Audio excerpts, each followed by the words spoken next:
everybody. How are we? I hope those people who managed to make it to the Collaborate last night enjoyed the Collaborate and got something out of it. It is really important when you're doing this next assignment that you have had a play with unit planning. I know we have a few people in these groups who haven't done a placement and don't really get the unit planning part. So have a look. I've put the unit planner on both the discussion threads, the sole one. Have a look at that and get your head around it and see if you understand it.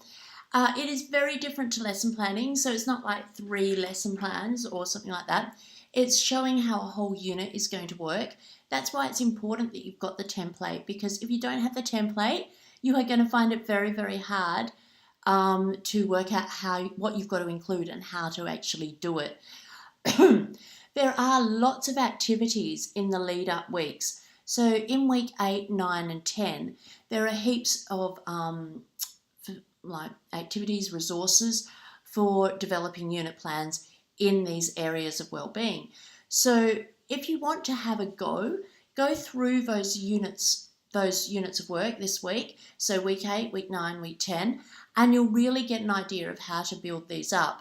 So I can see in one of my groups, Jen has put up her whole program pretty much and everything she wants to do. So if you haven't done these unit planning before, get in there, give her some feedback, ask her some questions, tell her how brilliant it is, and it will really help you be able to build up what you're doing and understand why you're doing it. The idea of the discussion boards is that they're there as a way of building the community, because if you were in a classroom, we would all be working on these unit plans together and discussing and getting ideas. There'd be people who were on placement who would feed in ideas to the people who've never done it before. And it makes it a lot harder on a discussion board, particularly when a lot of people, especially if they haven't had the experience, are too scared to participate. So what you need to do is get in there. If you don't want to share it yet because you're feeling a bit shy and a bit scared, have a go, have a look at what other people have got up there, ask them questions about it, give them some feedback, and then you will be able to start connecting and building a proper understanding of how to do it for yourself, if that helps. So I can see Jen's got that up there, and then Kat's doing exactly this, what I've just said. She's asked them questions to get some ideas before she's going to bravely put up hers. And that's fantastic. That was in week 8 for those people. I think both groups had some posts up there, which was good to see. I think we've got a lot of people coming back in after placement now, which is fabulous. So we should be getting some more action on the DBs again, is what I am thinking. So Lizzie, as usual, has put on so much up there, a really lovely detailed plan. And if you've never been on a placement before, have a look at what the ideas she's putting up there, the people putting up there, because it's so good to be able to give them feedback, ask them questions. It's the best way to learn, in my opinion.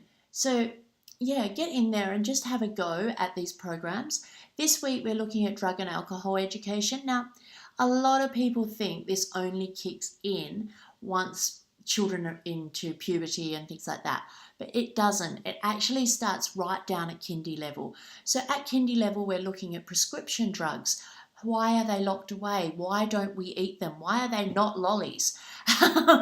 We're looking at all those sort of things, and like if parents are smoking or if parents are drinking, or looking at the scenarios around those sort of situations.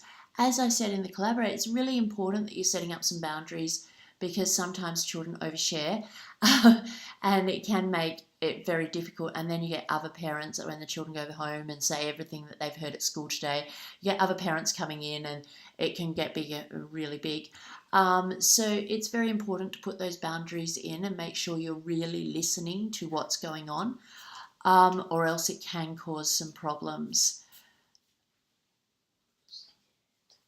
Sorry about that. Those are the main things for this week that we need to look at. Hopefully you're looking at your video as well. I spoke in the Collaborate about how to structure your video and how to make it really interesting. It's really important you plan it in those 3 minutes. Screencast-O-Matic, we had some people asking about using slides. Screencast-O-Matic, if you download it, you just search it on the internet and you can download it. It's free and it doesn't damage your computer at all. You can put the slides up and you can have your little head there talking as well, because you've got to include your head in this because you're presenting it.